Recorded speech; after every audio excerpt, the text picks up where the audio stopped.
Well, okay, well, define that, right? Because, I mean, there's love and then there's love. So, How about love? yeah, I could see that. I could totally see that. Yeah, yeah, yeah. I totally am right down there with all of those. I like the evil guys. Yep, I could be right there. Okay. Well, we're gonna get deeper into your love, or maybe not love, in Charles Vane in this episode. But I wanted to first start off by saying, um, yesterday was a holiday. It was Memorial Day, and I didn't get really. I didn't really do much. I wish I could say that I did all this partying and whatnot. I really didn't. So I just was wondering, what about you guys? Did you guys do anything yesterday? Not me. I pretty much just parlayed. Okay. And what about you, Olafur? No, I didn't do much of anything. It's like I just kind of piddled around the house a little bit, and that was it. Okay. And now, Jen, I know you partied all night, right? Oh, gee, of course I did. I actually, you know what I Wondering, did all what about day? you I guys? Did you guys? cleaned and cleaned and cleaned and facilitated everybody else having a nice day off. Did all the grill stuff, did all the cooking, all that kind of stuff. I So I like feel good that. about it. I feel good about it. That sounds good, actually. You did the work that so few want to do. You should have come over here if he was going to do all that. I know, right? No, this is just one household per gen. Sorry. Got to cut it off there. See, I don't know about you. I thought you were cool. Like, I thought you were the Okay. kind person that Oh, okay. Let's look, if the paycheck is right, then maybe. But we can paycheck, negotiate that later. paycheck. Why do people always want? You got to be rewarded with money. How about just the love of helping out your fellow person? Yeah, that only goes so far. Certainly doesn't buy me anything at the store, so no, sorry. Are you serious? I think it does. Does it? Okay, well, Yeah, they got stores that okay, I'm lying. It's completely untrue. Okay, you caught me in a lie. Well, all right, you could go to the Goodwill store and see if it would get you anything for spreading around Goodwill. But hey, that's an idea. Now, why didn't I think of that? all right. So today we are, like I said, we're going to be talking about. Um, this is our second in our series of retrospectives of the series Black Sails. Last week did so well. We're like, we have to come back, and we realized something, that doing one podcast to like talk about the whole series is probably not even an idea that makes any sense in the world. So it made, I was like, well, let's go ahead and do it like this. So we're talking Black Sails, and last week we focused mainly on oh god we focused on Flint. Flint. Thank you. Flint. Clint. Oh, don't get old. Flint. Yes, we focus mainly on Flint, and this week we're gonna, as voted by our fans, Charles Vane, and I'm gonna go to you, Jen. So there was a vote on who we were gonna talk about this week, and who were some of the people that were in the poll, and how well did Vane do? Well, I tried to get as many people as possible into the poll, but of course, I didn't. There's no way I could get every character from Black Sails, but I would say the top contenders, surprisingly, although Vane was not surprising, but surprisingly were Thomas Hamilton, Mm. Max. Mm-hmm.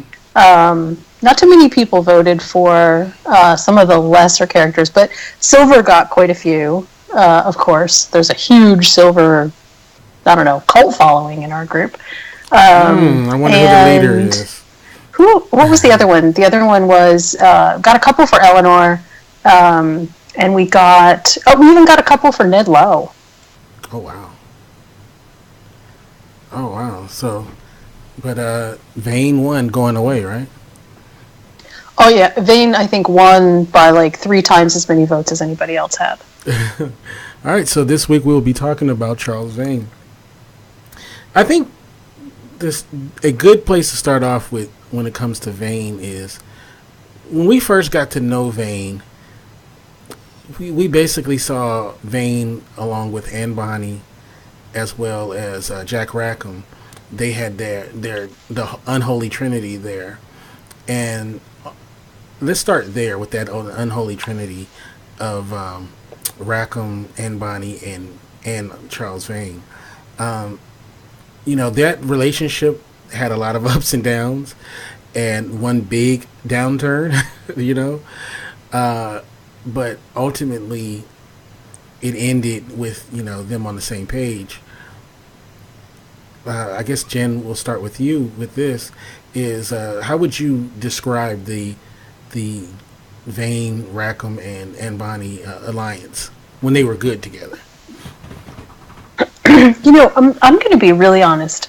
I believed in the beginning that what we saw with Vane, Rackham, and Bonny was going to be a central theme throughout. And I mean, I guess you could loosely sort of tie that together, but in the middle of season 1, it sort of started to fall apart, and then by the end of season 1, it seemed like it had really fallen apart.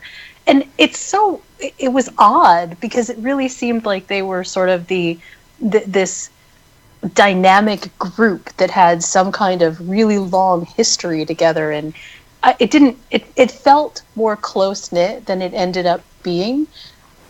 But I have to say that for an instant draw, I can't think of a better way to get so many characters into one central location to sort of like, okay, we can learn so much more about them if we kind of group them together. And they did that really successfully. What about you, Yardley? How would you describe their relationship? Well, I think like both of you, that were, you kind of mentioned earlier that those characters, they definitely all went through a pretty good journey together, but I think that their relationship definitely taught a lot to Jack Rackham. And also, when we look at some of the most important people at certain points in the series, they always end up like being the quartermasters. Right. You know what I mean? And I thought that Jack Rackham and his journey, and I think we saw it a little bit more after Charles Vane was hung, about how he kind of took certain attributes from the different people in leadership that he's met. So I thought that relationship as a whole probably benefited Jack Rackham the best, in the long run. As far as Anne Bonny, I think, and maybe you can speak on this, Jen, I don't know what the following is for Anne Bonny's character in the group, but I still to this day kind of feel like she was underused in the series. I thought that they did a decent amount with her. I think I kind of wish that we would have gotten a little bit more from the character. I kind of like the way her arc kind of tailed off. I didn't like the what was her name, Mary Reed, how they kind of shoved her in. Right. What was that? I didn't really like at the very end. Yeah, they totally shoehorned her in, at the end. I didn't like how that played out, but I actually kind of wish there was a little bit more with her and Max after everything Max ended up doing down the stretch. So as a whole, those three characters definitely worked for me at the beginning of the series, but I do felt like Anne Bonny probably got the shortest end of the stick by the time the series was over. Well, because it was it was Vane Silver. I'm sorry, Vane Silver. It was Vane, Rackham, and Anne to start, and then it was basically Rackham and Max as time progressed, and the dynamic felt really different. But I've got an interesting sort of, after I went back and viewed season 1 a couple of weeks ago, there's something sort of interesting that happened mid-season. No, I shouldn't say it happened mid-season. It happened just before Vane takes off and goes to the island. And you can see that people start reacting to Charles Vane differently. And it felt very similar to me, the way that people reacted to Anne Bonny too. Like, you could almost tell that toward the end of the season that she was destined for something completely different than Anne Bonny was. and that it had nothing to do with Charles Vane. That basically Charles Vane's his character arc was going to take off in a completely different direction, and it very much felt to me like Anne Bonny's character, like it started off with a really nice character arc, and then it just kind of fizzled for a while, where it didn't. I don't know how to describe it other than to say that it felt like she was a very not passive in the environment, but that the environment was passive to her, which I don't think actually existed. I don't think that's actually how it was supposed to be, but that's how it came off that way. Do you know what I'm saying? No, yeah, I understand exactly what you're saying. Yeah, do y'all feel like at the end of the series, it like the kind of go off a little bit off of what Jen said as far as her kind of petering out? It seemed like at the end, even they realized that they weren't doing much with her, and they had her get into that great fight. And I don't know if that was that like the penultimate episode, or did that happen like episode 7 of the season? Yeah, it wasn't the last episode because remember she was hurt for a while afterwards. Okay, so it must have been around episode 7. At some point, I'll look it up. Actually, Jen, if you've got something to say, I'll try to go to the show notes. Are you talking? You're talking about the last season, right? Right. Okay, so after they Keelhaul Teach, in the next episode, that's when the what's his name decides that they're all going to fight gladiator style below the deck. And so that was nowhere near. That was really the middle of season 4, I think, because there was a lot that was going on after that. Yeah, there was. Yeah, and she was. I think even in the last episode, she was all banged up. Still. Yeah, and that was one of the things that brought her and Max kind of back together too. After she got, beaten up. Because remember, we didn't even know if she had survived her injuries. I think not until that's right. Yeah, so it was quite a while. Yeah. Wait, didn't they pull we didn't know if she survived, and then she wasn't even like really brought up in the next episode, and then we found out the episode after that. Yeah, did that happen? Yeah. Yep. Okay. That's exactly what happened. Okay. They pulled that bull. Yeah.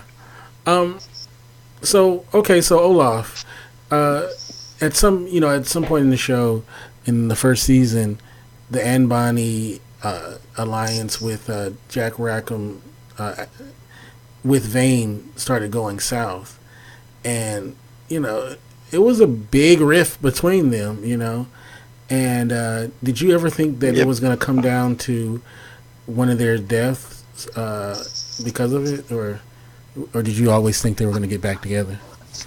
I didn't know. I wasn't too sure if there was actually going to be a death. I thought maybe they might eventually work it out. Because, like I said in the beginning, it seemed like they were a good team together, and then everything that happened. I thought that they would all eventually work it all out and get back together as a team. But then, as we saw, it went all different directions. Yeah, you know what? And something else, I think one of the reasons why I thought that it worked was just the fact that Rackham and Vane were so dysfunctional. You know what I mean? It wasn't like they were always on the same page, but at the end of the day, they worked their things out so it would benefit them. But I just like the way that they kind of didn't like each other, and then they grew to respect each other as things went on. It's kind of like Anne Bonny was the referee. She was kind of like in between them, going like, okay, now just stop it, and get it between, like with her in the middle of them, they could kind of like, yeah, I don't like you, but all right, we'll go ahead and do this anyway. Now, we're going to give them their proper episode to talk about them, but I wanted to really talk about them in relation to Charles Vane because, with this kind of show, it's all about the relationships, right, that the characters have with each other. Probably that drives the show more than anything is their interpersonal relationships. And one relationship that we got to talk about that he had, and this went all kind of ways, it went all sideways, is Vane's relationship with Eleanor Guthrie. Now, Eleanor from what I seen in the group, I don't know if it's changed any. She's seems to be seen by a lot of the fan base as I don't think a lot of the fan base likes Eleanor very much. She reminds me kind of what's that from Hell on Wheels, the one that died in the Lily Bell. There you go, Lily Bell. She kind of reminds me of a Lily Bell type situation. My worst enemy. Yeah. Right. So she favored her as well. You remember, Kenzay? We used to bring that up. That's like, right. I was like, that's the Lily Bell of the high seas. Yeah, definitely reminded me a little bit of Lily Bell if you guys watched Hell on Wheels. But so his relationship with Eleanor definitely dysfunctional on both sides. But me personally, I always felt like Eleanor always had the upper hand. It seemed like in that relationship mentally when it came to him. I don't know. Do you guys agree with that or what? It seemed like she was beholden to him, but not as much. What do you think? Well, first of all, that pause was way too awkward. I know, right? I was like, I started to play crickets. I started playing some cricket. She, you know what the thing is that it wow, I don't even know how to say this because I respect Black Sails so much for what it actually brought forward with women, because women played such an integral and high functioning role, which sort of to me is like it feels like an anomaly almost instead of the norm. It should feel like the norm, but they weren't just worked in the brothel, basically. Right. And for that, I think Eleanor got a lot of hate that was not necessarily directed squarely at Eleanor, but where she intersects with Vane, I don't think that it's that Eleanor has the upper hand on Vane. I think that it's that Eleanor has the upper hand on everyone. And so in relationship to Vane, she always looks like she is in control, because that it doesn't make Vane a weak character. It makes Eleanor a strong character, far stronger than what I think we initially even gave her credit for.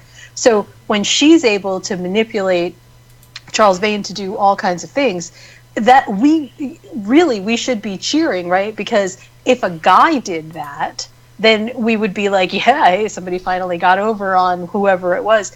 It is difficult, I think, when looking at Charles Vane to separate out that the level of competence that he had in relationship to Eleanor was always tempered, kind of like looking through a filter with this, I still have feelings for this person. And I don't think that actually ever sort of went away, even when he was really good at saying, absolutely, this doesn't bother me. I mean, stuff like that you don't get to erase that kind of stuff. It permeates the very character. And to that end, they did a really good job. You know, Charles Vane always sort of looked at Eleanor as if she was sort of the end all of end all. Do you think that from Vane's point of view that he thought she was better than him, like, because from the social status point of view, like, even though he would have probably never verbally said that, but do you think that he kind of thought that because of who she was and who he was? No, I don't think so. I don't think Charles Vane ever thought anything like that. No. I think, you know what I think? Oh, go ahead. I was just going to say, he wouldn't think that she was better. And his whole thing was, I think, or part of what he was doing was because she ran everything. He'd figured getting on her good side that he could, sway things his way at some point or another. So, but I would never say that he ever thought she was better than him. So, what do we know about Charles Vane? We know that Charles Vane acquiesces to basically no one, except he does acquiesce to those who he respects that have power. Because I don't see any other way that Teach could have come in and convinced him basically to leave Nassau in the middle of what was going on, despite the fact that there was a bounty on his head and all of that. but we know that when you represent power, that Vane has a different, he looks at you differently. So where you might be thinking, well, yeah, gee, she had like maybe better social standing. We know that that didn't affect Vane at all, because he told Flint, I can't believe you like all this stuff. And Flint was like, I can't believe you don't. There is that aspect to Charles Vane that kind of precludes him, I think, from being the person to see anybody's social status. But what I do think that he recognizes is whether or not you are in control and have power. And when you do, then you get his respect. And I think that that's what Eleanor represented. She represented power and control in Nassau.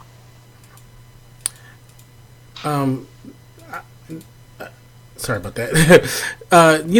There's a thing that happened quite a bit on the show that I found very interesting. Like, they would have this situation where a character would go through these periods of time where they kind of seem to lost their way, and then they would be in the dumps. Like Max went through that, which I remember. When it was happening, we were just like, oh boy, like, when is she gonna come out of it? And Vane had his moment in the first season, especially, where he just seemed to be kind of out of it. Like, he just seemed to be, in the dumps. And then he went back near the end of the season and took out the guy at the island, who was his former. I guess, would you say his master or something like that? Yeah. And it seemed like it got him back on course. So that part in the series was, first of all, it was so big. It was a big turning point in the series for Vane. What do you think about him exercising that demon in that first season? Going back, what? I thought that was cool, because that was the one where he had the mud all over his body and he was all commando, right? Doing his thing. Yeah, what? I thought that was a cool moment, and it actually, the way that the fight was going, you kind of felt like there was a chance that he might have lost. And I thought him exercising those demons were cool, but the show is taking its liberties, and one of the aspects that they kind of switched up about the Vane was this whole storyline about him being kind of like a former slave or whatever and whatnot, because I think that was one of the things that kind of made Charles Vane a little bit more likable. Mm-hmm. The fact that there were different times in the series where, like when Rackham was using the slaves to do that work, and then they had that scene where Vane was going out there trying to actually work with them. And I think, who was it who told him that they had to recognize who was in charge and who wasn't? I can't remember who he had that discussion with. Was that Eleanor's, what's his name? Who was the brother that used to take care of Eleanor? Oh, Scott. Mr. Scott. Mr. Scott. Was that Mr. Scott that told Vane that they had to understand the difference of who was in charge? Y'all remember that conversation? Yeah, I think think it was. It was Mr. Scott. They were at the fort. The fort, and he was telling him why Vane shouldn't work alongside the slaves. Yeah, absolutely. I thought that was one of the things that they took liberties, as opposed to the real Captain Vane. I think that made him more of a likable character. So, I definitely thought that his whole journey with exercising those demons, it all led into, what we saw later on in the season. And I thought that was kind of cool, but they put some stank on that one. And go ahead. Wait, if we're being really honest, and there's no nice way to sort of say this. I know that when you've reached beloved character status, it's hard to talk in a sort of a frank way about how the character is. But in all honesty, Vane, despite what you just said, Yardley, despite the softening of the character, which I do think was actually intentional, Vane is the kind of character who is, I think, supposed to be unlikable. Everything that Charles Vane did throughout just about every part of the series was, I don't want to say that it was self-serving, but it had the air of this needs to happen because I say that it needs to happen. There's very little that happens with Charles Vane that is not sort of at a direction that is supposed to be self-serving for him. And it's not that I'm saying that Charles Vane is selfish. There's an aspect of piracy, which is take what's yours, which I think that Charles Vane was supposed to embody. And then they had to kind of soften the edges because otherwise he would become too much like Ned Lowe. But that is the quintessentially every time Vane did anything in the entire series to sort of, well, maybe is he going to do the quote unquote right thing? It always turned out that it was something that wasn't, he didn't even want to die in a way that was not on his own terms. That's how strong that character trait went through him. And you can admire that, but it totally isn't the kind of thing that is going to make him a likable character under any circumstances. So when people are sort of like, glomming on to the "we love Charles Vane," I don't think that they're really thinking about the character as much as they're thinking about the persona of a Charles Vane, right? Well said. Yeah, very well said. Oh, wow. You have a future in this podcasting thing. Thank you. I'm here. I remember the first two episodes. I remember at the end of the first episode, we joked about how he killed the old black guy from Arrested Development. Oh, God. I think he did it like 2 episodes in a row. He killed some random old black guy, and I remember thinking at the time, going like, "Oh man," they were trying to set him up to be this, this guy that maybe you wouldn't like or whatever, and and as it went along.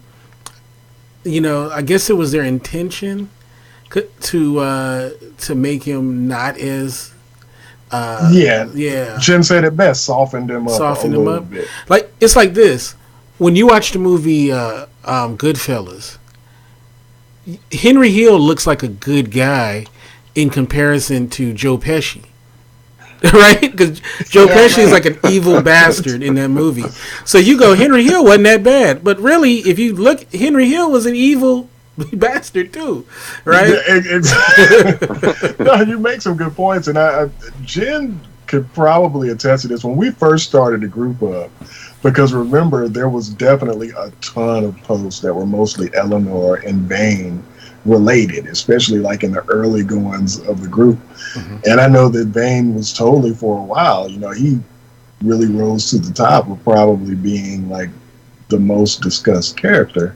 And some of the things that we just discussed about how some people would put him on a pedestal. And back when I used to post in the group, it was like I would go in there, and then once I kind of saw people trying to put him on too high of a pedestal, like I had to once again, parachute in, and shoot up the joint, you know what I'm saying? But just to kind of remind people of some of the points, that we have to say is like, man, you just can't. You remember we had this conversation watching The Walking Dead about Merle. Remember the episode where he died and he led Michonne out the car, and then you had people talking about, oh yeah, his character totally turned around. I'm like, that don't make you not racist because you let the black girl out of the car to go back to save his brother.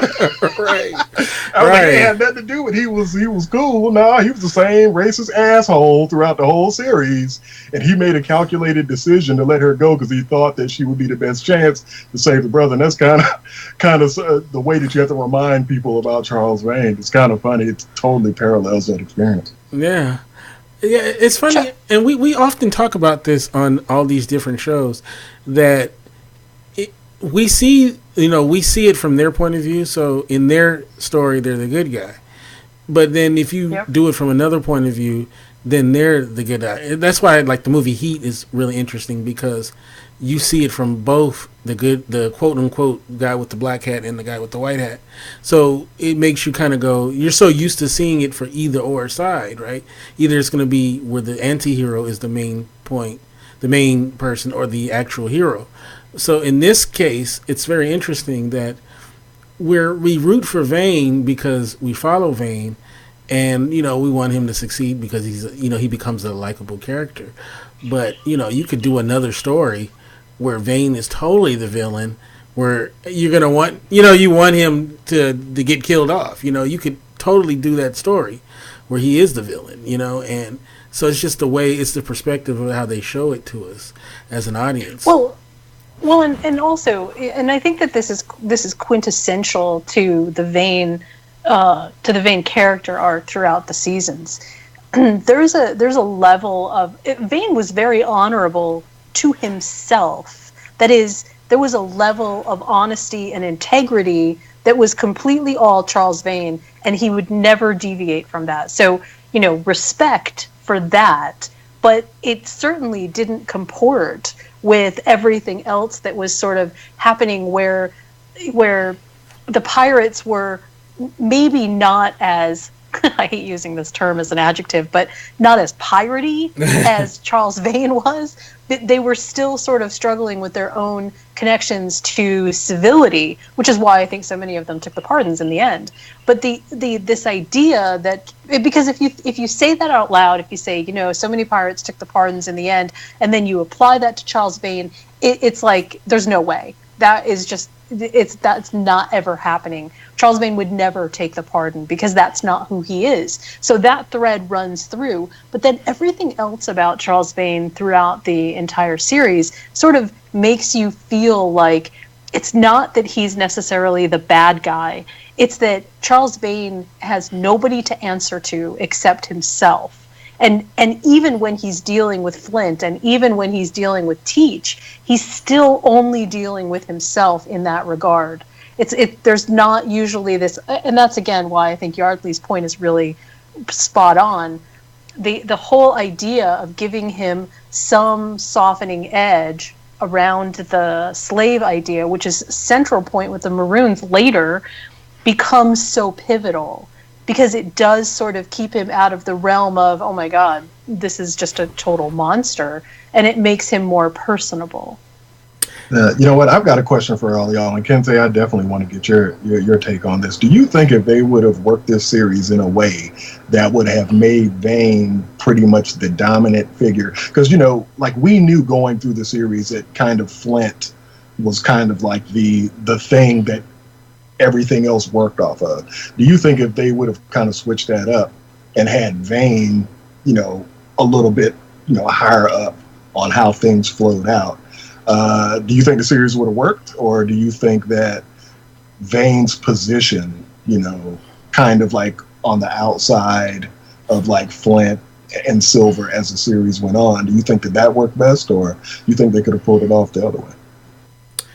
That's interesting that you say that.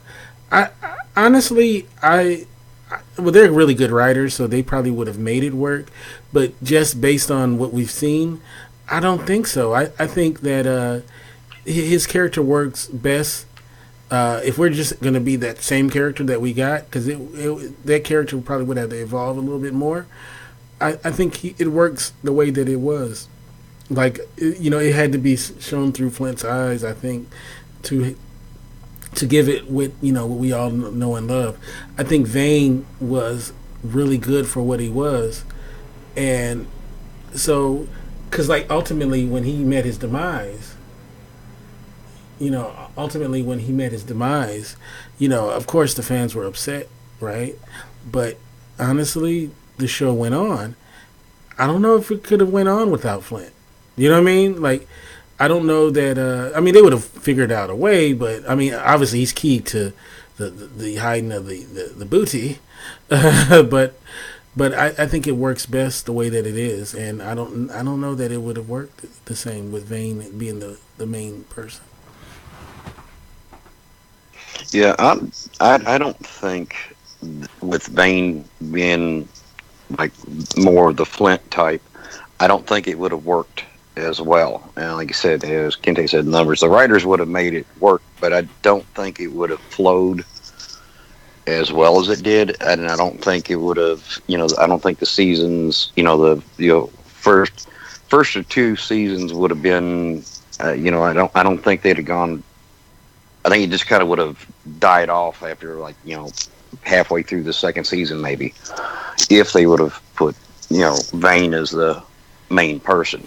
Just the way the characters played against each other, made it all work. And if they had to put Vane as the main one, I think they would have had to done a whole lot more to it.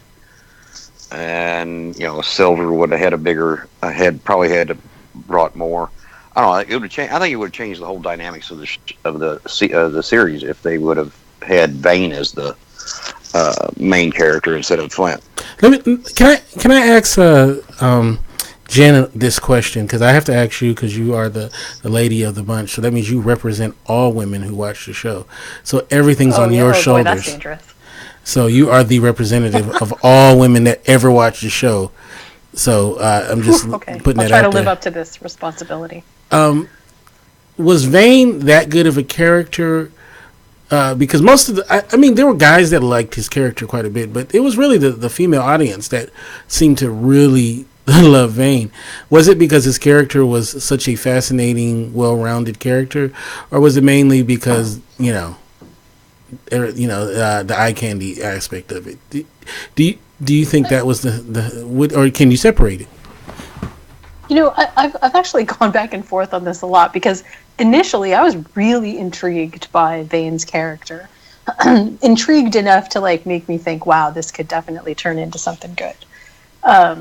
And then I found it hard to separate out this sort of complex understanding of he's the bad boy, and he's clearly the bad boy, and he's attractive, and he's got some charismatic function that makes him larger than life, and that is a huge draw. I mean, it's just a massive draw. But when it comes to, was he the character that all women kind of want to get to know, I don't think that that's true. I think what it sort of represents is this Vane in Black Sails was the romance novel version of every sort of rogue that there is.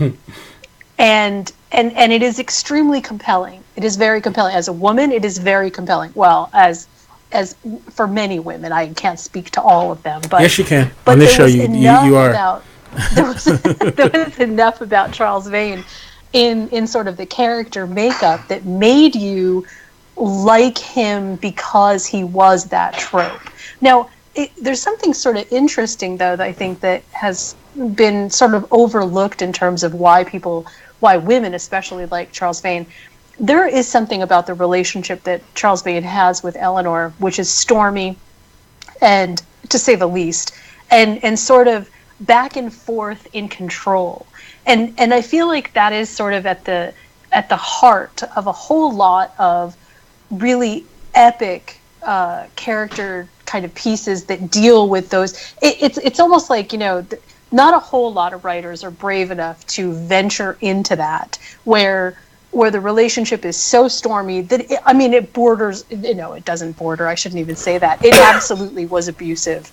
It was both mentally abusive, verbally abusive, physically abusive. I mean, it met every single hallmark. But inside of a safe story, it makes it so compelling to explore. So it becomes something, I think, larger than it actually sort of represents, because I think not most thinking, that's the wrong way to say it, because I think that most people, if they were to meet a Charles Vane in real life, they would be very repelled by him. I don't know. There's a lot of women out there that make terrible decisions and who they mess with.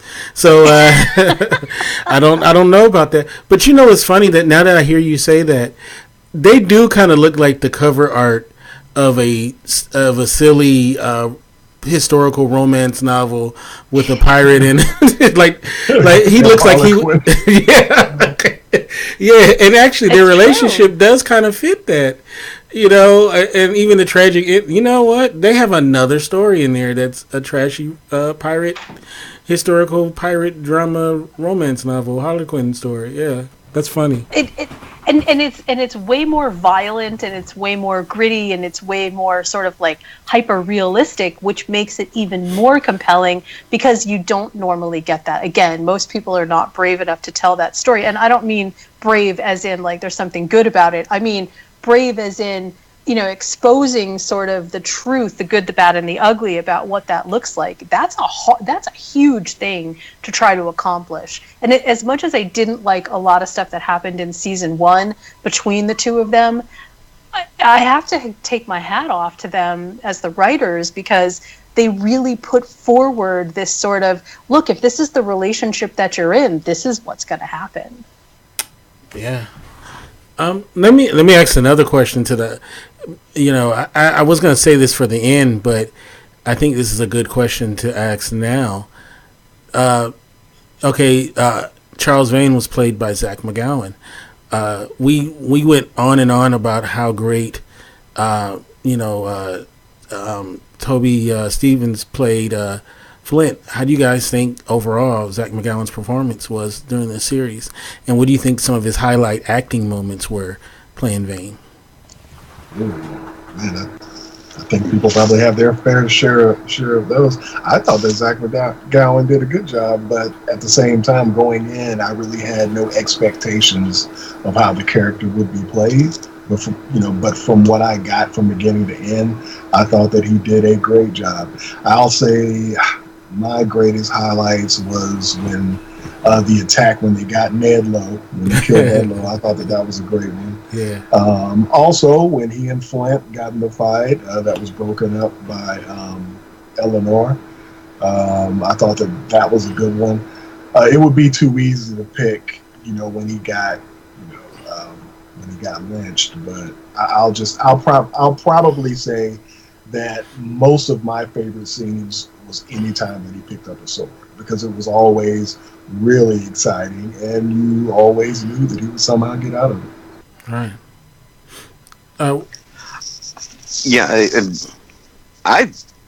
As far as his performance, I mean, I think he did a really good job as far as portraying the character. And as far as favorite scenes, I mean, I like the fight that between him and Flint, and also I like where he went and helped to rescue Flint. Right. And all that. So there's a lot of like, I don't know if you'd call them favorites, but a lot of scenes that I liked that he did. But I think he really I think they picked a good person to play the bad guy or the bad boy in the series. So yeah, he did good. He reminds you of yourself when you were a young man, right? Yes. That's because I mean, I did help him prepare for the role and stuff, like bodybuilding and the hairstyle and stuff. I'm like, dude, do this. I believe everything you said. I may be the only one, but I believe you. All right, okay, Jen. So, what about you? What do you think? I think my favorite Vane moment was definitely, and this actually got echoed in the group, was his speech in Charleston. You could tell there was something. I don't know whether Zach McGowan actually ever connected with Charles Vane, although in some ways it is hard for me now to see Zach McGowan in just about anything and not see Charles Vane. I mean, when Zach McGowan is in anything now, we all say, "Oh, look, check it out, Charles Vane is on TV." Like, that is how in my head ingrained it is that that is the character.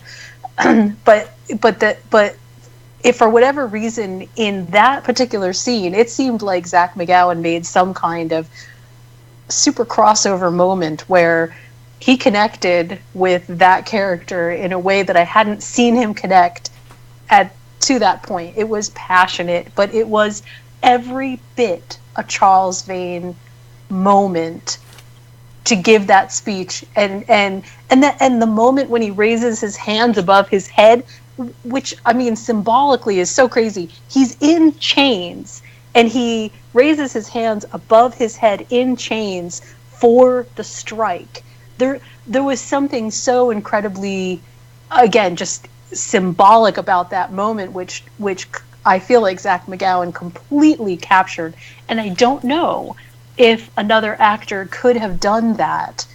There's something about Zach McGowan's physical stature, which definitely was all Charles Vane. But there's something, did you ever hear him when he puts on his Vane voice? Because when he's not Charles Vane, he doesn't talk like that. Right. There's something like super gravelly about that voice. When he does that voice, I swear his persona becomes Charles Vane. So, yeah. I remember he was on an episode of Law and Order, SVU, and where he played a cellist or something like that, or was he a violin player or some famous violinist? Yeah, there you go, violinist, right? And I'm saying, was he the one that was raped? I can't remember, but it was something where he ended up drunk or something, and didn't. Oh no, he got drunk or drugged, but the drug made him rape somebody or something. It was something crazy. It was something real silly, but the whole time I'm thinking Vane the whole time. So yeah, that's funny though. I thought he did a really excellent job, and I thought his performance was very good, and he kind of grew on me as it went along. So, I got to give him props, definitely. And he's going to be on the new season of The Walking Dead, I believe. So that'll be interesting. Yeah, that'll be real interesting. And the Bad Boys spinoff. Yeah, the Bad Boys spinoff, too, or something like that. Oh, wow. See, I didn't see. So he's coming up.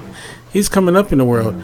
Now, we can't not talk about, because we know, like I said, all of this show is a relationship show, really, and these characters almost are defined by their relationships, and we have to talk about him and Blackbeard's relationship. I love how Jen, she doesn't say Blackbeard, she says Teach, because she's gonna say it properly, but I'm gonna say Blackbeard.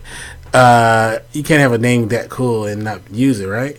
So first of all, I love how on this show it was the first episode, they almost tease Blackbeard in a weird way that eventually he's going to be on the show. Do you guys remember that? Oh yeah. Oh yeah. Oh my god. I mean, I thought that was so funny, and I think we were wondering too, like at some point, are we going to get Blackbeard on the show, or something like that. I remember though when Ray Stevens came on to play Blackbeard, and he was the perfect actor to play. First of all, he's a great actor. He's a fantastic actor, and he was excellent as Blackbeard. And I thought they did such a great job of, like, honestly. And I think we said this on one of our podcasts, that Blackbeard, like, it was better that he came in like the third season, because he might have overshadowed a lot of the other characters, because he, the more recognizable and whatnot. And I liked how by the time they brought him in, it was a perfect integration, of this iconic character. And I thought one of the cool aspects of Blackbeard was his relationship with Vane, and you got to see, how they had this. I mean, Blackbeard loved Charles Vane, like truly loved Charles Vane, right? And that moment when he betrays him for Flint, and the look on Blackbeard's face of just hurt, I mean, that was a powerful moment. Like, he was so offended and so hurt, more so hurt than anything. Do you guys remember that moment, and what did you guys think? Oh yeah. So what did you think, Jen? That was pretty big. About, were you surprised when it happened? I was. Mm-hmm. And being that we know what their relationship is, how hard do you think that was for Vane, Jen? I think it was extremely hard, but I have an unconventional feeling about Teach and Vane. Okay. I expressed this in the group, and I got all kinds of pushback. So apparently, I'm an island unto myself for this. But I felt like because don't get me wrong, the character of Edward Teach is an amazing character, and I totally agree with you that everything about that character, I think, probably would have dominated the story and took it away from Flint, which I think would not be good. Mm-hmm. But where Vane and Teach intersect, it always drove me crazy, and I think maybe it drove me crazy because at that point I still, had this feeling like, look, I like Vane to be the bad guy. I like for him to be sort of the untouchable of the pirates, who is always going to kind of have his own mind and not be controlled by anybody else. And when Teach came into the picture, I felt like it just diminished Charles Vane to the point where it was actually kind of disturbing. And I pointed out in the group that, there were so many shots where they go out of their way to make Charles Vane look shorter than Teach, which is, that's a real thing. But that always, in almost every shot, by stature, there is something lesser about the shot where Vane is in it and Teach is always in the foreground, or there's something important happening with Teach and Vane is sort of relocated to the back of the bus, if you will. And it always bugged me. But the pushback that I got, which I thought was really interesting and good, was people said, no, see, you're misunderstanding. That is actually how it's supposed to be. That Teach is supposed to be way stronger than Vane, and this was all 100% on the up and up, because there's no way that anybody could be more sort of powerful than Teach. And I can totally agree with that, but it just, I don't know. It's like, of course, where did Vane get all his power? Where did he get all his sort of, good magic from? Well, he got it from Teach. But there's something about Charles Vane being sort of unto himself, which I found disturbing with the Teach storyline. I don't know. Again, I apparently am just on my own with this. No, I mean, I'm cool with it though. I hear what you're saying, and I'm actually cool with that. I like the fact that that's what happened. But I that's me though. That is me. But I definitely hear you. So you got some big time pushback, huh? Like, what was the pushback? Like, what was the pushback that you got? Well, I think mostly the pushback was just, no, listen, you're wrong. That, it didn't diminish Charles Vane in any way. It just highlighted the relationship that was mentor and student. It just, it always sort of made me think that was so contrived on the part of the writers to give Teach this role above Vane, where I think they could have done it differently, where it didn't sort of break the Vane character in the way that it did. Because I don't know. I'm not one of the writers, so I guess I'm just sort of speculating and second guessing. It broke the continuity of who Charles Vane was in my head. That he was not controlled, but under the dominion of someone else, when I feel like he was not subjugated by anybody else. And it just always felt wrong to me. So, and the pushback was good. People honestly gave this quite a bit of thought. It seems that the Teach character in relationship to Charles Vane was sort of right on point. So I can't argue with that. I think there's definitely something to be said there. It's just, in my head, it just broke all the continuity of who Charles Vane was. But you know what though, if you think about it, some of the baddest ass people I've ever known, right? They command a room, and they have that swagger about them. But then their father will come by, or that guy that showed them the ropes and really gave them the swag that they got, or taught them. They come around, and then all of a sudden they become the student. You know what I mean? In that room. Yeah. So I've seen that in real life. I don't know if maybe Yardley's seen this too, where there's always that person that no matter how badass they are, that they got that super ultra respect for, where they'll take back because they had so much respect for that person. And that's why it didn't diminish it for me, because that's why I kind of saw it as, it's kind of like, that's the street dude that he learned, everything from, that he has all this respect for. Mm-hmm. Agree. Right. So because Teach taught him everything, or Blackbeard taught him everything, and so, like I said, when they get back together, teacher, student. So, yeah. Yeah, I mean, logically, it does make sense. I mean, there's no doubt about it. When you spell it out all on paper, when you stick it inside of a Venn diagram, yes, it makes sense. But from my own sort of where is Teach, I had a very visceral reaction to Vane being, again, under the dominion of any person. It just seemed wrong. So, well, I got a lot of my students out there, and they'll fall back when I come around. So, I understand. Ooh. I understand. I'm the black. Hey, look, Olaf. I'm the Blackbeard of my circle. So.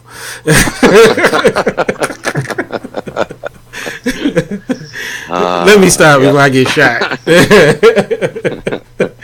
But no, I definitely feel you. That's an interesting point of view that you have there about it. But I enjoyed their relationship, and ultimately, like, when Vane is finally killed, the response of Blackbeard, which went against everything.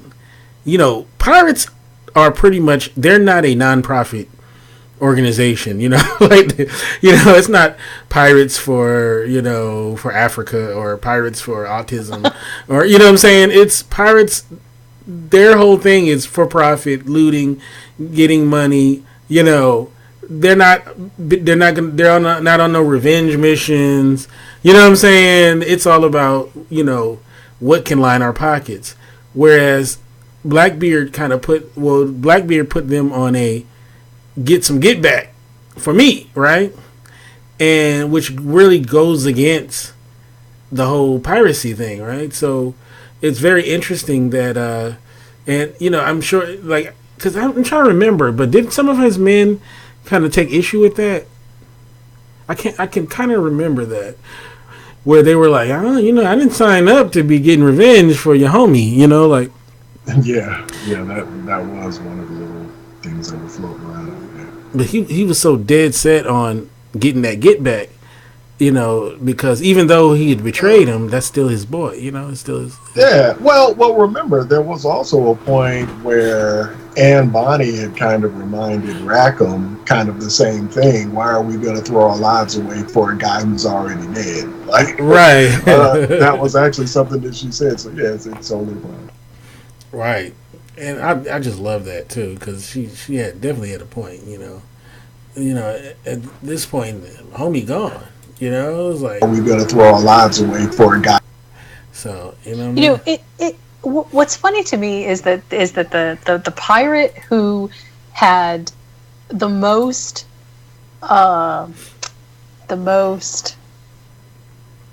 who had basically the most insular of all motives for being involved in NASA's future, basically, like you said, to line his own pockets, to there was nothing altruistic about Charles Vane, right?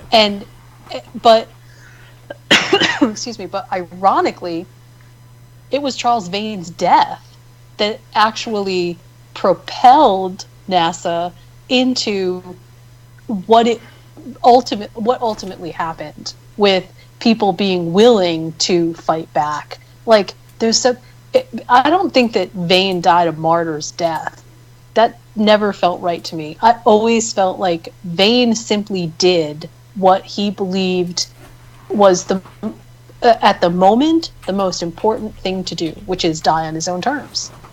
And it's funny how many people rallied then to his cause, if you will, as if he was a martyr, when I don't think that was Vane's intention at all. But it still had the unintended consequence of rallying everybody together. Like, how dare you, flippantly kill one of ours, despite the fact that all these men had pardons. That didn't matter. Yeah, that was something else. Yeah. Because I don't see. Did you guys see Vane as being like a galvanizing force while he was alive? Because I didn't.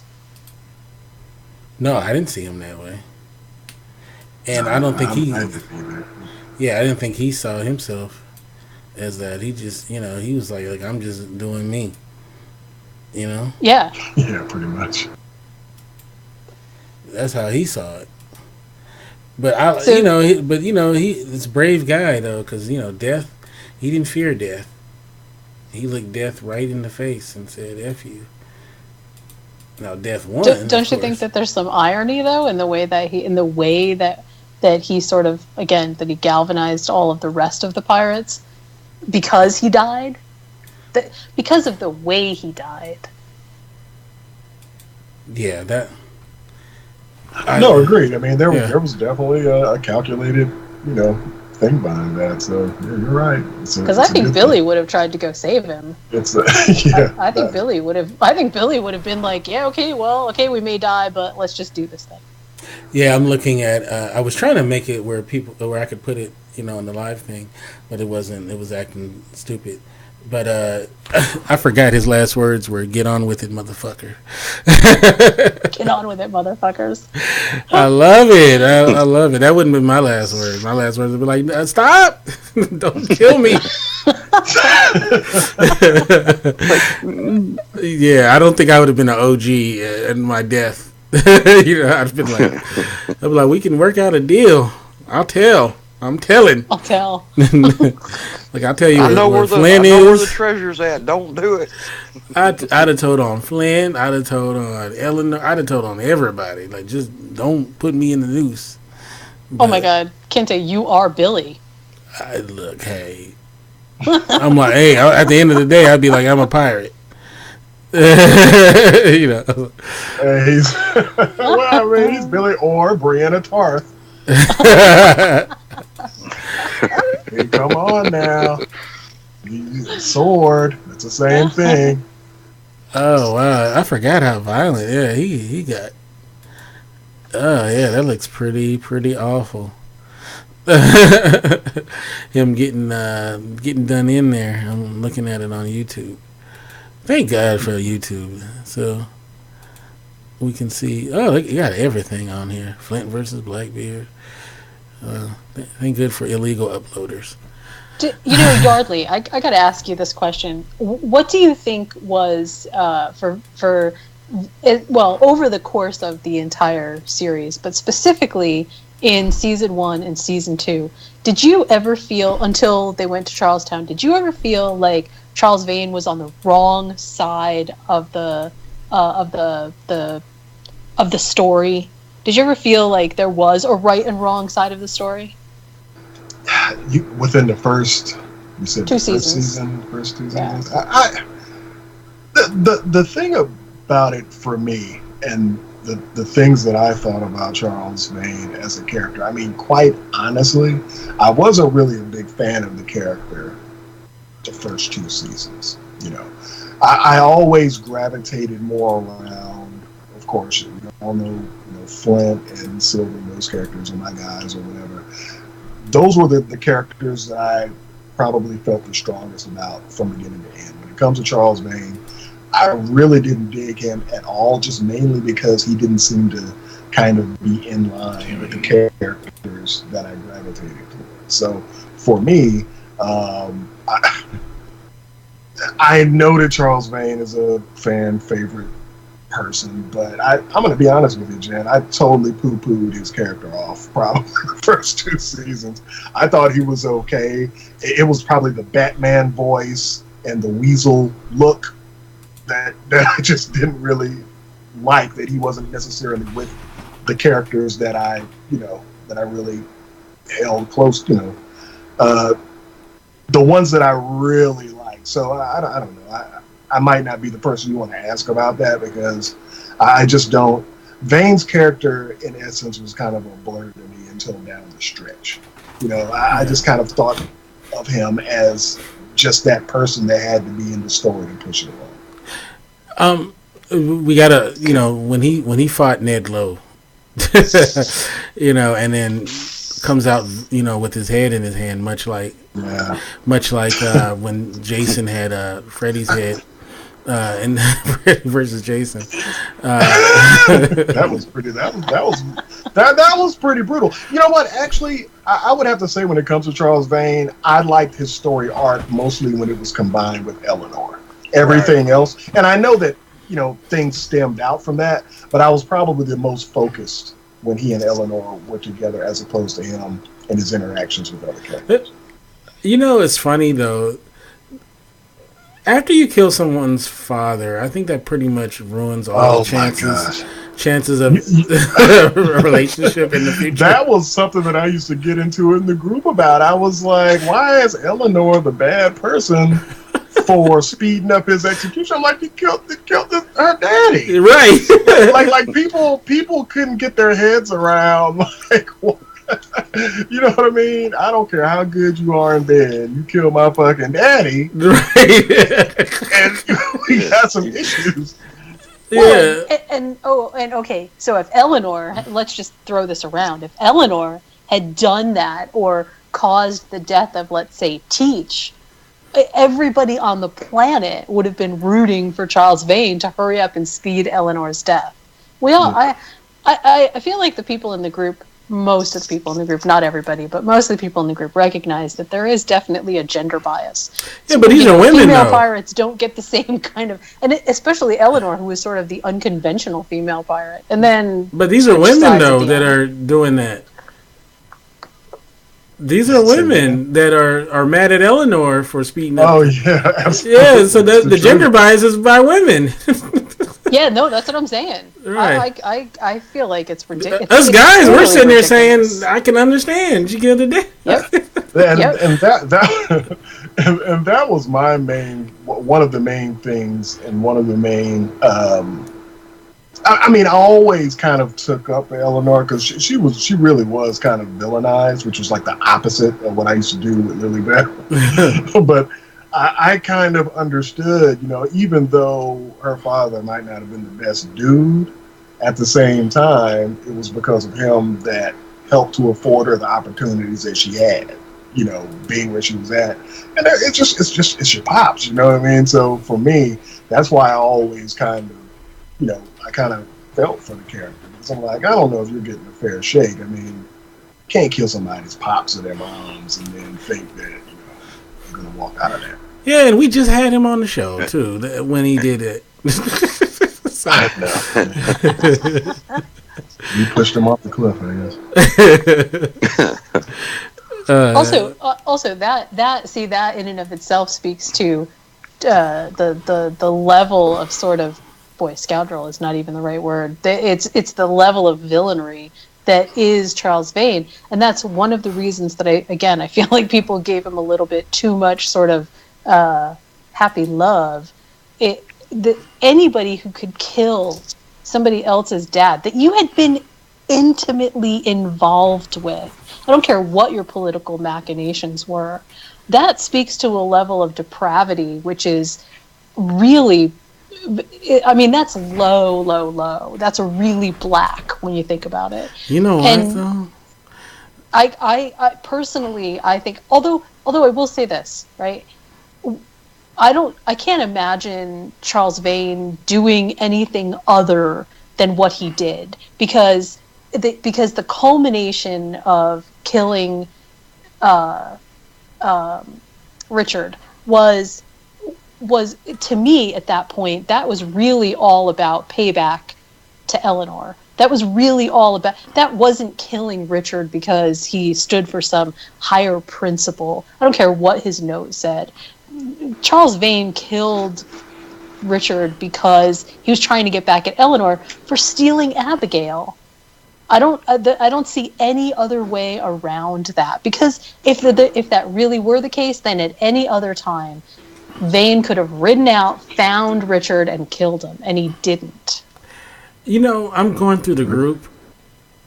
I'm going through the group right now as we're on doing the show, and I'm starting to feel like Jacqueline has a crush on Silver. You think? Just a tiny Just a little bit. Just a little bit. I think she has a little crush on. It's barely perceptible, but it's there. I've uncracked it. I've uncracked the code, like the Da Vinci Code. I've uncracked the code. I think she has a crush on Flint. I could be wrong, but I don't think I am. No, I just had to throw that in. What's this hashtag Silver Celebration? What is this? So every week in the group, we sort of do something a little bit different. Mm-hmm. Sometimes we celebrate the ships. Sometimes we celebrate one of the actors. Sometimes we go through different pairings. We basically create like a thematic piece for the week. And this week it was Silver. Oh, I bet she was all in for that. Oh yeah. Wait a minute, what's this picture? There's a picture. I think it's Luke Arnold's birthday this week. Wait a minute, there's a picture of him laying in bed. Wait a minute, no, just playing. I see like a creepy pasta, a creepy pasta, and it was something like it was on Snapchat where this guy was getting stalked by his schoolmate, and then he fell asleep. When he woke up, he looked on Snapchat, and the guy had been standing over his bed taking photos of the guy. I was like, oh wow, that is creepy. Yeah, that person would have got killed. But hopefully nobody does that to old Silver over there.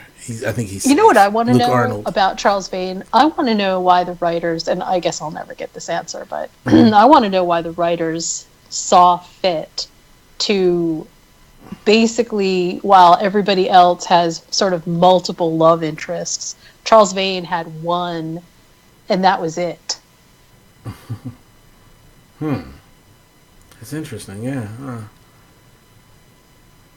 I don't know he was just one of those one-women guys, Yeah, that's really? it. Huh? I don't know. Didn't he? I don't know.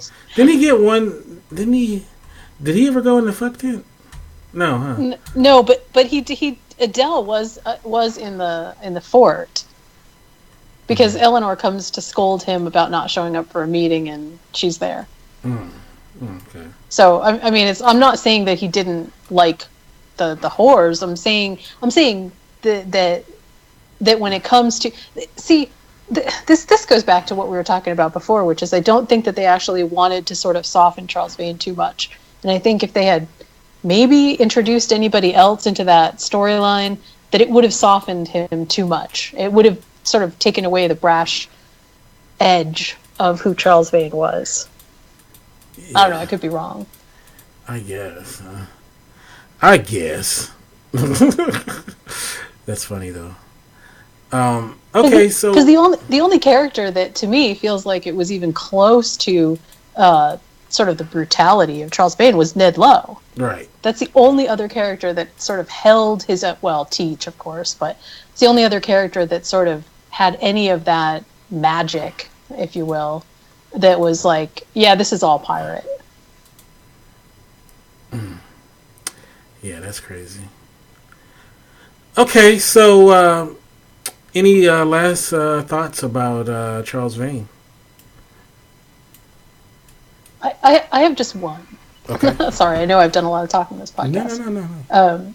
But my one is, it took me a long time and several viewings of the sort of the seasons altogether, but especially of season 2, to really comprehend how deep-seated what that sort of code that Charles Vane had and how it was sort of all his own. And it struck me like a ton of bricks when there's this moment where they're shelling the fort from the water. Flint is basically opened, the cannons have opened up on the fort, and Abigail is in the fort, and Vane says, take her back up or something, but protect her, something like that. And my immediate thought was, oh wow, that's so compassionate. This is like a totally sort of different feel. And then I went back and I watched a couple of more times, and I realized that Charles Vane it had nothing to do with compassion. It had to do with learning his lesson that what happened to Max on the beach was not something that he was ready to take the political ramifications for again. So he decided, no. See, this time we're going to do it right. I'm going to protect this person, not let anything happen to them, so that there is no fallout from this, and then we can move on with the bigger plans. Does that, you know what I'm saying? Like, it took me forever to realize that everything that Charles Vane does was so calculated, and nothing was sort of empathetic in the way that, yeah, gee, this person has a little, like, the softer edge. Everything was super calculated. I just had to mention that because it was such a pivotal turning point for how I felt about Charles Vane. And you know what? And for me, and like I said, even though he grew on me as the series went on. First 2 seasons, not so much. But the last 2 seasons, he's definitely started to grow on me. And I felt like from start to finish, I thought the part that the writers made him play, I thought that it totally worked. And at least for me, I thought that Vane became a better character after he got killed off the show. Yes. Oh, yeah, that's a good point. Definitely. 100%. Okay, so I want to thank you guys for this awesome episode. Next week, this week we'll do another poll and let the fans decide who we're going to interview. I have a feeling it might be Silver, possibly. I could, if it's up to Jacqueline, it might be, but we'll see.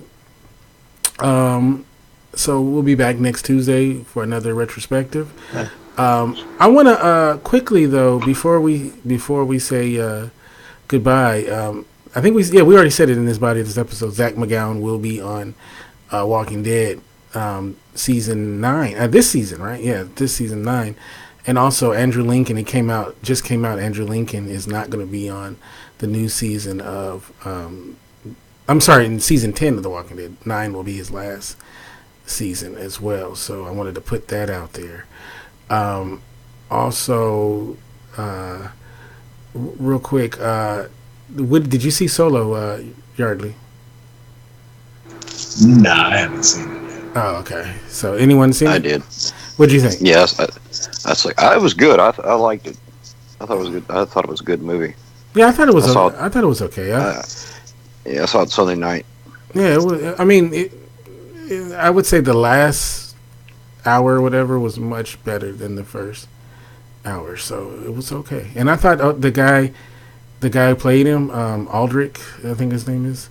I thought he Alden Ehrenreich or something. Yeah, I thought he did a good job. Like by the end of the movie, I believed him. So I thought it did good. I haven't seen it yet, but I heard that there's a robot-human romance in it, so now I have to see it. I didn't like that shit. I was like, really? They're going to have the brothers messing around with a robot? Really? Yeah. Like, I was like, really? I was like, you bastards. Like, what? You guys are so not progressive. What is wrong? I'm sitting there like, Lando is a player. He could do much better than a dang robot. Come on now. Call me Ebenezer Scrooge when it comes to Lando, then. Yeah, I'm like, I'm glad you sometimes you just have to leave stuff alone. Sometimes you just try to do too much. You know what I mean? Right. Like, why? Sometimes things are already baked and the way it needs to be, and here you go reheating this shit, making it tough. Yeah, I'm just like, really? That was pretty weird. We're not talking about a robot like Westworld robot. We're talking about like a robot. Talking about a Westworld robot. Yeah. A robot. Yeah, okay, robot. Okay, so wait a minute. So the levels of discrimination rise to as long as it looks like a human, then it's okay. You can at least say it looked like a woman. He didn't say that it was okay. He was saying that it just didn't even. Yeah, just in case people are thinking, oh, it's like a Westworld type robot. There could have been a little bit more understanding, the thing if it was more human looking than what it was. Yeah, it looked like a freaking toaster oven, basically. Robot. Like even though I haven't laid any coin on it, like I've read, everything about it or whatever. It didn't, my sense of urgency, it wasn't that high, so I've It was a good movie. It's like if you ever wanted to know how Han Solo got his last name, you got it in this movie. If you wanted to know how Han Solo met Chewbacca, the movie tells you. If you wanted to know how he got his blaster, it tells you. If you wanted to know how he did the Kessel Run in, what is it, 12 parsecs? 12 parsecs, 12 parsecs. Guess what? You find out. Everything that you're saying is stuff that you didn't need to know. But it didn't matter. There is a great moment. There is a great moment, though, at the end, and I'm not going to ruin it. I know. You know what it is? Okay, I don't want to ruin it for Jen, but I know Yardley probably, in my mind when I saw that scene, I said Yardley's rolling his eyes at this. I already know what it is. I'm like, trust me, man. I know Chris Gray probably loved it if he saw it. For me, oh my God. You know what? I wish there was like a hidden camera on you seeing it, but you didn't see it, but you already know it. Because when it first was revealed, I was like, where's Yardley at? You heard me scream. Yeah, you can hear my scream. My favorite. Oh man, it made me. Oh, now I'm intrigued. Yeah, I'm shocked you hadn't heard it. It's like everybody's you talking forgot about one of the other things that they brought out in this movie and when it came to like Han, how he met Chewie, is that Han actually speaks Chewbaccan. Right, because I don't think he never did before, right? You know, it's like throughout the other movies, you never really... He just understands it. So he just, like, understands him. But, in other words, they actually show that he speaks that language. Yeah, and kudos to him, because his Wookiee was perfect. Does it tell you how he learned to speak it? I'm like, really? Are they really in school? Like, seriously learning Wookiee? Like, how the hell do they know? Like, I'm just saying. Like, he's like an orphan or something. So this orphan is so swift that he learned Wookiee. Like, come on. I think it's more believable that an orphan learns Wookiee doing whatever Han Solo did coming up, as opposed to Rey knowing Wookiee on a fucking desert planet. But anyway, that's funny. That's true, right? She did know Wookiee, right? That is hilarious. Oh man, are you with the fire Kathleen Kennedy crowd? Man, fire Kathleen Kennedy and give Dave Filoni the wheel. Thank you, Dave Filoni. Right? Oh man, it's funny, and I know we got to get out of here, but when you watch like a little bit of the Rebels and the Clone Wars and stuff, you're like, why isn't that guy in charge of? Like it's such because it makes too much sense. Oh man, that's why hire him, because he's passionate. I mean, because he knows the material. He's real passionate about it. And look, and Kathleen Kennedy, her name's been attached to a whole lot of stuff. I just don't believe that she loves Star Wars like Dave Filoni. Oh no, you know what I'm saying? Not at all. I'm just saying, like, that's just that's my observation. I would have hired him as her. I would have hired him to get the storyline streamlined and all of that. I mean, of course he's. Yeah, I don't get it. Yeah. And when you look at how deep, I mean, we can do a whole show on this, but if you look how deep he takes it in, and he was talking about the lightsaber battles and how. There's a method to the madness, and it's not just them swinging. So, and I mean, like, he was going in such detail. I'm like, dang, this guy knows his stuff. You would think that he's from a place far, far away. The way he talks about it. So, but anyway, that's Solo. I know we're not this for anybody goes. I thought this was about Black Sails. It's like so that was a little. We don't have an opportunity generally to talk about this stuff. You took us down a rabbit hole, Kente. I didn't mean to go there. I was actually in a discussion about this today at work. Oh man, come on, man, Dave Filoni. Yeah. All right, so let's start off with Jen. How can people get you in social media, and also how can you have a website? Tell us about it. I can be reached on social media, and I have to apologize to everybody. I've been saying Following Bliss, and it is Following Bliss, but it's actually Following Bliss 1 on Twitter and Following Bliss on Facebook. So I apologize if there was any confusion. Oh wow! And my website, I know, it's so lame with me. I'm bad. I don't even know my own Twitter handle. Well, is there a lot of people who have following? Is just one other person with Following Bliss? That's why you did the one.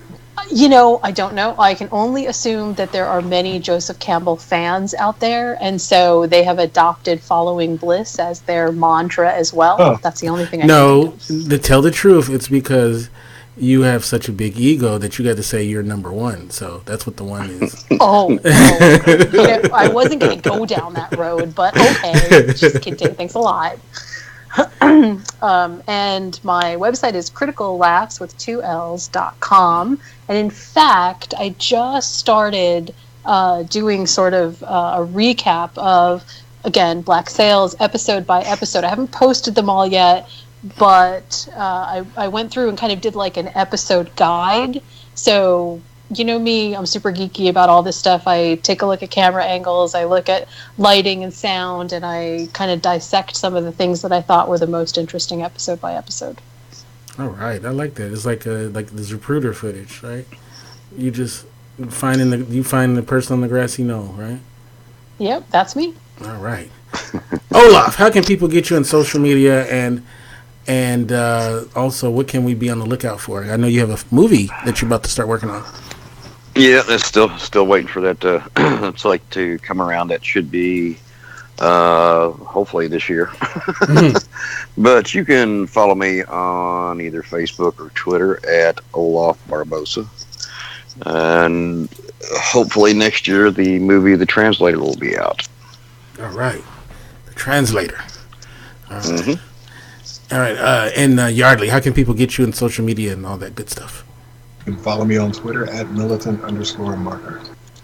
All right, and you can follow me at KenteF on Twitter, and you can go to our website at indieradio.org. And also, if you're the Terror fan, check out our podcast called Talking the Terror. We had the pleasure of interviewing one of the actors from there who played the character Henry Goodsir, Paul Reddy. Check that out. And we also did, I did some snippets, video snippets as well. You can check out to get a gist of how that interview went, as well as I did some video snippets. I don't know if you had a chance to see them, Yardley. I know that Jen saw it, of our coverage of the finale. And what I did was I added some footage of the actual program mixed in there. And a couple of the videos, I actually had the passages from the novel. So I don't know if you saw that, Yardley, but so when the part where they talk about the origins of Tuumbach, it actually, I had the actual passage from the book, which is very fascinating, and it's intercut with us talking about it, as well as what happened to the ship, the origins of Tuumbach, the cutting the ship, and what happened to Hickey in the book as well. Those are the last two videos that have it, but the other ones has the actual footage from the show, the intercut with us talking about it. So it came out pretty good. People seem to really like it, and I'll see how it goes, and then maybe I'll do some more. Maybe I'll go back to some of the other episodes and do it. But it got a lot of love on Twitter. Yeah, people liked it. I was very happy. I know one got a copyright thing, so I might have to. I think it was the fourth one. I might have to redo it to not get the copyright thing, but so if people like it, I'll continue to do those, because it gives kind of a feel of the show, because a lot of times people will see us or hear us talking about a show. Like I have a friend who she will never watch The Terror because she says it's just too scary for her, but she will listen to our podcast. Right? So for people, believe it or not, there's people who will only listen to a podcast of a show but won't watch the show. Well, in this case, you can actually do both. So, so it's pretty interesting. So be on the lookout for that, and we will catch you back here on indieradio.org. You guys have a wonderful rest of your weekend, and God bless. Thanks for listening.